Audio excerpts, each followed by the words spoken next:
Շատ լավ։ Հարգելի գործընկերներ, սիրելի նիստին հետևող, սիրելի հայրենակիցներ, ձեր քննարկմանն եմ ներկայացնում իմ կողմից շրջանառության մեջ տրված օրենքի նախագծերի փաթեթը, որը գալիս է լուծելու Հայաստանում առկա զորակոչի հետ կապված խնդիրը։ Ես կցանկանամ դա ներկայացնել, քանի որ շատ եմ արդեն խոսել հրապարակային տարբեր հարցազրույցներում նախագծի մասին, որպեսզի նույն տեքստը չկրկնվի, կցանկանամ այն ներկայացնել գրատախտակի միջոցով թվային տվյալներով։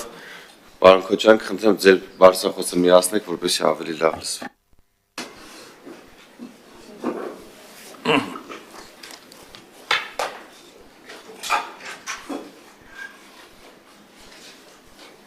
Հարգելի գործընկերներ,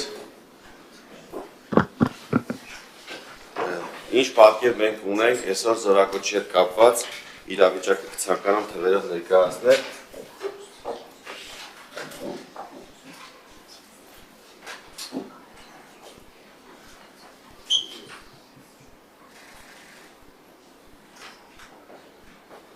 Սա 30,000 մեր տարեկան զորակոչի մոտարկված թվերն եմ ասում, զորակոչի մոտարկված թվերն է 2020, 2022, 2023 թվականների համար, որից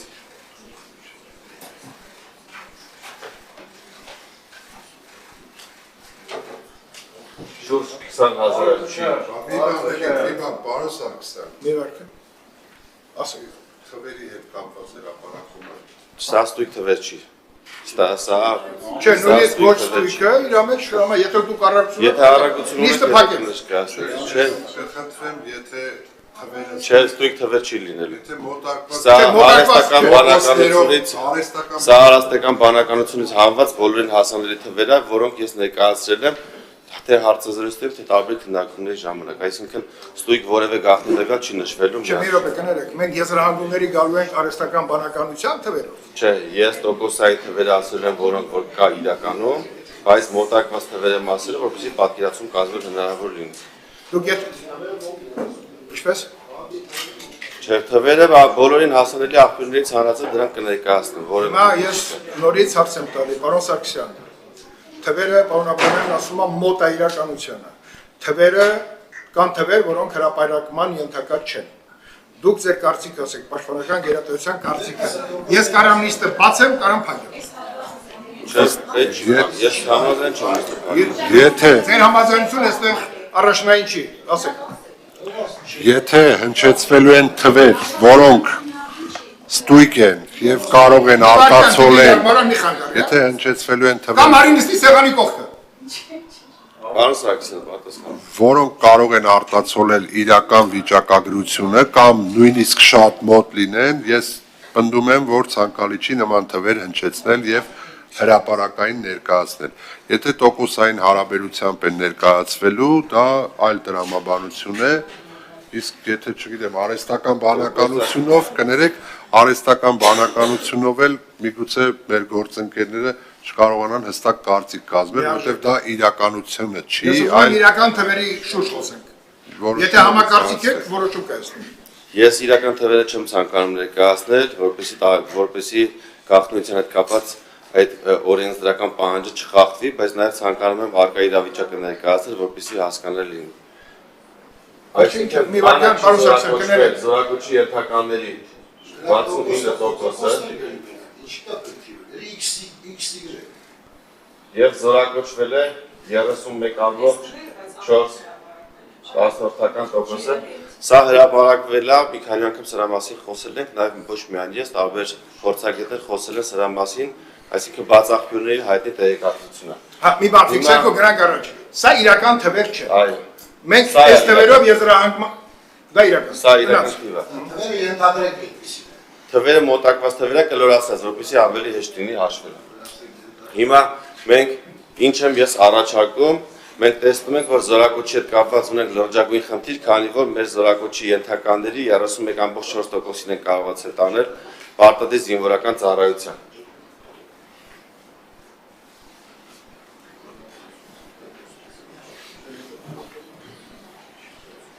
Հիմա ուզում եմ ասել, թե ինչպես է ստացվում, որ մենք չենք կարողացել զորակոչել շուրջ 69%-ին մասերի բաժանած ներկայացնել։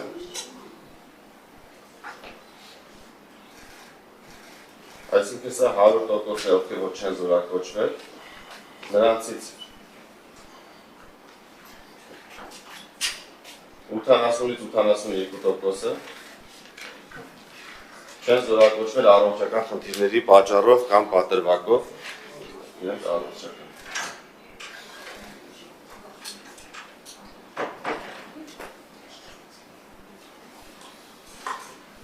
Մոտ 4%-ը չեն ներկայանում պարտադիր զինվորական ծառայության, այսինքն խուսափում են զորակոչի ներկայանալուց։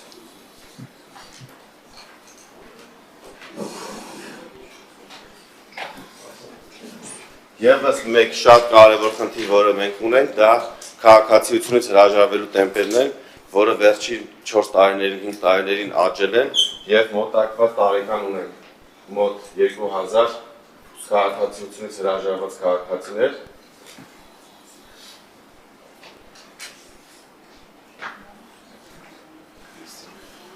Հիմա որպես օրենսդիր ես ինչ եմ առաջարկում, ինչ լուծման տարբերակ եմ առաջարկում, որպեսզի մեր այն քաղաքացիները, ովքեր որ խուսափում են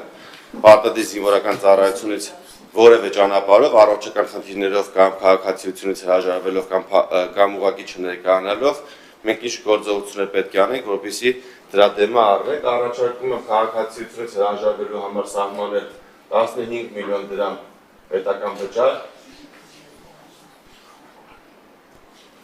որը հավասար է, եթե հաշվենք 300,000 դրամ ամսական աշխատավարձով,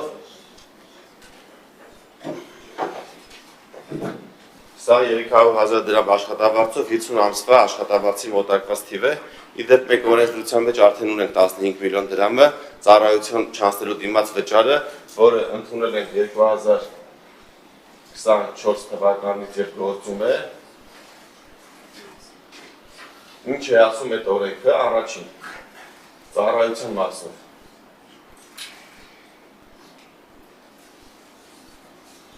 Քաղաքացիները կարող են ծառայել 0 օր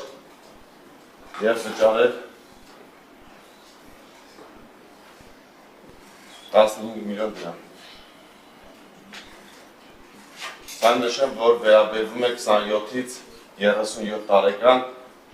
պարտադիր զինվորական ծառայությունից խուսափած անձանց։ Երկրորդ հնարավորությունը, որը մենք ընձեռում ենք, ծառայել 1 ամիս եւ վճարել 8 միլիոն դրամ։ Երրորդ տարբերակը ծառայել 6 ամիս եւ վճարել 5 միլիոն դրամ։ Չորրորդ ծառայել 12 ամիս վճարել 2.5 միլիոն դրամ։ Եվ ծառայել 24 ամիս եւ չվճարել որևէ դրամ։ Նշեմ, որ այս օրենքից օգտվել է մոտ 100 քաղաքացի, նրանց մեծամասնությունը շուրջ 60%-ը վճարել են 15 միլիոն դրամ եւ չեն ծառայել, շուրջ այս օրենքի ընդունման արդյունքում այս պայդրությամբ հավաքագրվել է 100 միլիոնից ավել գումար եւ շարունակվում են քաղաքացիները օգտվել, այլապես եթե մենք այս հնարավորությունը չտանք, նրանք ունեն մեկ հնարավորություն վերադառնալու կամ հայտնաբերվելու դեպքում դատապարտվել մինչև 3 տարվա ազատազրկման, բայց փորձը ցույց է տալիս, որ չեն դատապարտվում, դրա մասին հաջորդիվ կխոսենք, այսինքն այս 15 միլիոնը, որը որ վճարում է 0 ծառայության դիմաց, առաջարկում է, որպեսզի սահմանվի քաղաքացիությունից հրաժարվելու համար։ Հաջորդ կետերը, որոնք մենք առաջարկում ենք, այս հատվածում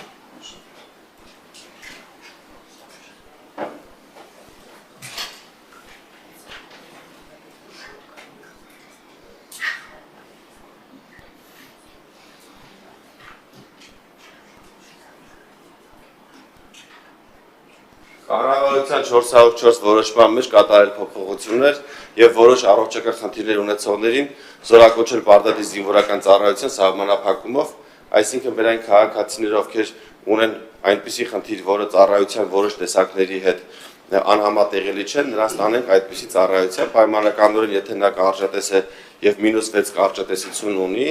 բայց ակնոցներով կամ թաղանթային նիզաներով կարող է լիարժեք ծառայություն իրականացնել, դրան զորակոչել պարտադիր զինվորական ծառայության, բայց այնպիսի ծառայության մեջ, որը իր առողջությանը չվնասի, այսինքն օրինակ հրաձիգ չլինի, բայց այլ ծառայության մեջ ներգրավված լինի Երկրորդ առաջարկը սահմանային տարիքը 27-ը դարձնել 32, սա նշեմ, որ մեր գործող օրենսդրությամբ պարտադիր զինվորական սահմանային տարիքը 27-ն է այսօր, բայց քանի որ արդեն ունենք 37, ես բներ առաջարկել էի կառավարության առաջարկել էի բոլորի համար դարձնենք 37, բայց քննարկումների արդյունքում կառավարությունը առաջարկել է սահմանել 32, ինչը ես համաձայնել եմ եւ արդեն դրա մշակված ներառված է նախագծի մեջ։ Երրորդ տարբերակ այս 15 միլիոնի տարբերակն է, որը արդեն նշեցի, չորրորդը վերականացնել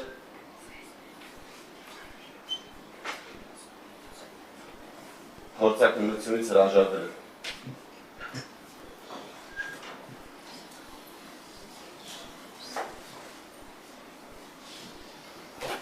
Ինչի մասին է խոսքը, մենք ունենք բազմաթիվ քաղաքացիներ, ովքեր տարեկան ինչպես տեսակ ազատվել են ծառայությունից մոտ 69%-ը, որոնց գերակշիռ մասը 80%-ը ծառայությունից խուսափում են առողջական խնդիրների պատճառով եւ հաճախ մեր իրապահ մարմինները ստանում են տեղեկատվություն, որ այդ առողջական թղթերը կեղծ են եւ ցանկանում են կրկնակի փորձակնության ենթարկել,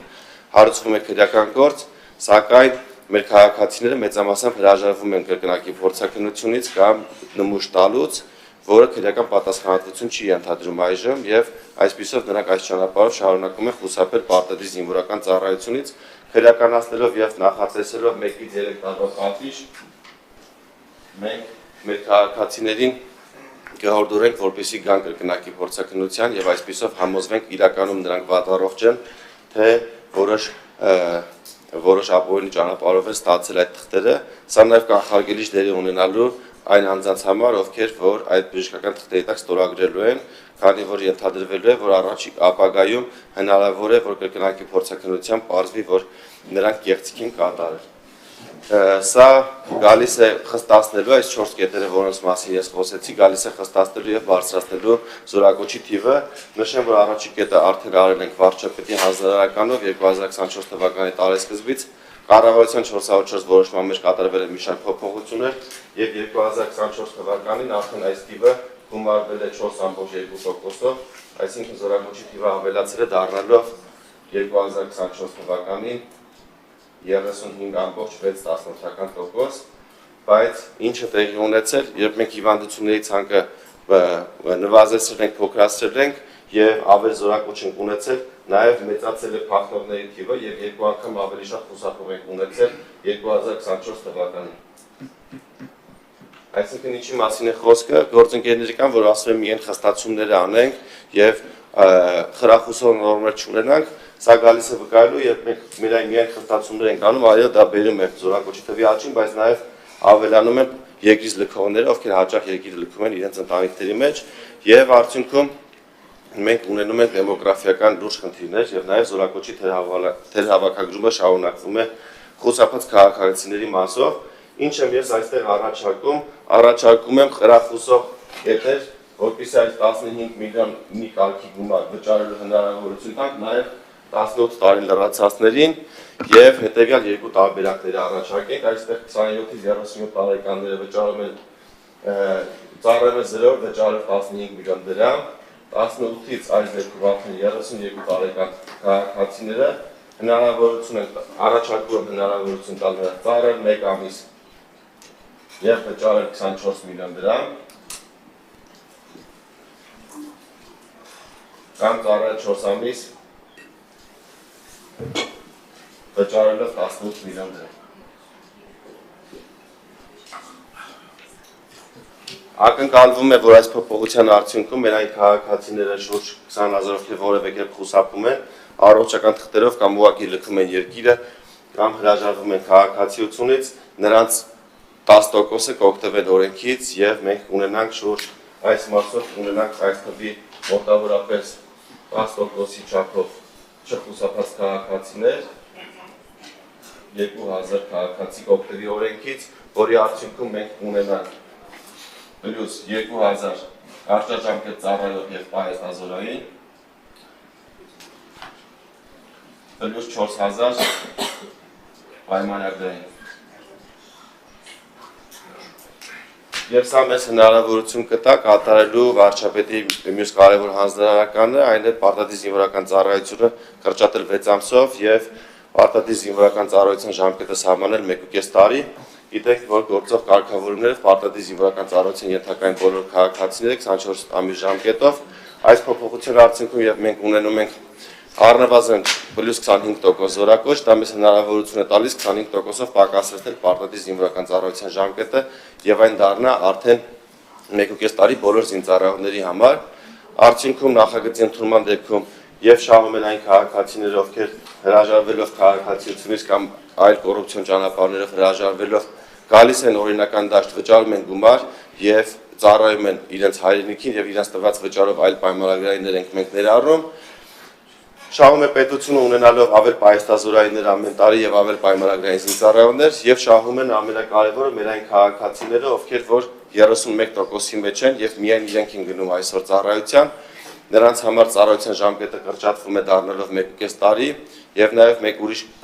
բաղադրիչ նույնպես մենք քննարկել ենք քննարկումների ժամանակ, որպեսզի մեր ժամկետային զինծառայողները ամեն ամիս ստանան 100,000 դրամ աշխատավարձ սկզբնական 4-ից 6 ամիս ուսումնական զորամասում ծառայելուց հետո, այսինքն 6 ամիս ծառայեն եւ ստանան ամսական 3400 դրամ, որը այսօր նախատեսված է, դրանից հետո ամեն ամիս ստանան 100,000 դրամ աշխատավարձ, բայց քննարկումների արդյունքում որոշում են կայացրել 100,000 դրամը չֆիքսել, քանի որ այս թիվը ենթադրաբար հնարավոր է չկարողանանք կատարել եւ ունենանք ֆինանսական խնդիր,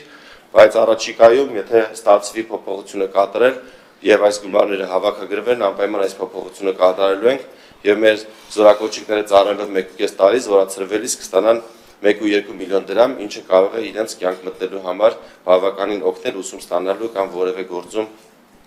գործ սկսելու համար։ Շնորհակալ եմ լսելու համար, սիրով կպատասխանեմ ձեր հարցին։